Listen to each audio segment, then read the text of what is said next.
ഗണഹകാലം 6-ാം വ്യാഴം. ഒന്നാം വായന. പൗലോസ് ശ്ലീഹാ റോമായിലെ സഭയ്ക്ക് എഴുതിയ ലേഖനം 2-ാം അധ്യായം 25 മുതൽ 29 വരെയുള്ള വാക്യങ്ങൾ.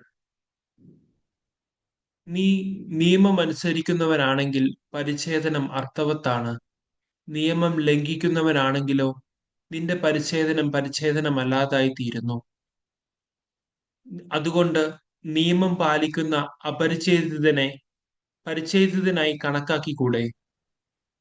ശാരീരികമായി പരിച്ഛേദനം നടത്താതെ തന്നെ നിയമം അനുസരിക്കുന്നവർ നിയമവും പരിച്ഛേദനവും ഉണ്ടായിട്ടും നിയമം ലംഘിക്കുന്ന നിന്നെ കുറ്റം വിധിക്കും. എന്തെന്നാൽ ബാഹ്യമായി യഹൂദനായിരിക്കുന്നവനല്ല യഥാർത്ഥ യഹൂദൻ. യഥാർത്ഥ പരിച്ഛേദനം ബാഹ്യമോ ശാരീരികമോ അല്ല, ആന്തരികമായി യഹൂദനായിരിക്കുന്നവനാണ് യഥാർത്ഥ യഹൂദൻ. ഹൃദയത്തിൽ നടക്കുന്ന പരിച്ഛേദനമാണ് യഥാർത്ഥ പരിച്ഛേദനം. അത് ആത്മീയമാണ്, അക്ഷരാർത്ഥത്തിലുള്ളതല്ല.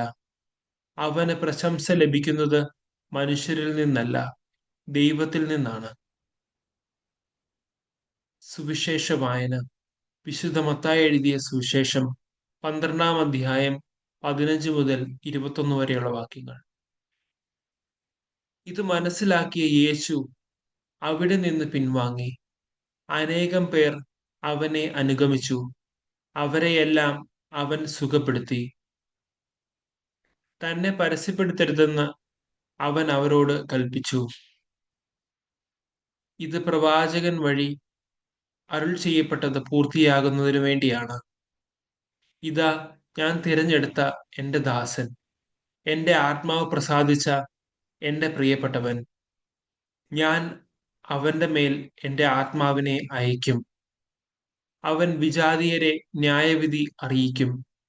അവൻ തർക്കിക്കുകയോ ബഹളം കൂട്ടുകയോ ഇല്ല. തെരുവീഥികളിൽ അവന്റെ ശബ്ദം ആരും കേൾക്കുകയില്ല.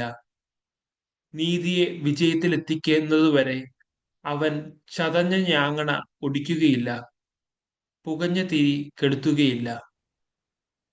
അവന്റെ നാമത്തിൽ വിജാതിയർ പ്രത്യാശ വയ്ക്കും. നമ്മുടെ കർത്താവായ മിശിഹായ്ക്ക് സ്തുതി.